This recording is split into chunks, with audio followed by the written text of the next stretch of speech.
In this video, I'm going to demonstrate how you change the settings on the keypad. Now first of all, to do that, we need to turn the bike on.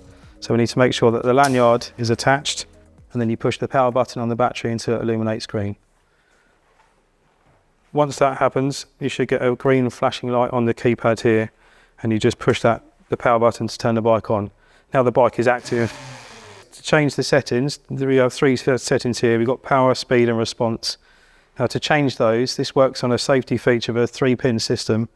So for instance, I can't make any of these changes until I've entered that 3-pin code. Now to do that, you push the padlock button, you then enter the code. Now currently at the moment, by default, it's set at 1, 2, 3.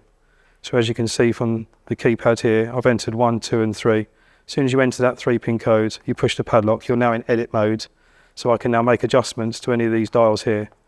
And then once you've made that adjustment, you push the padlock button and it locks that setting.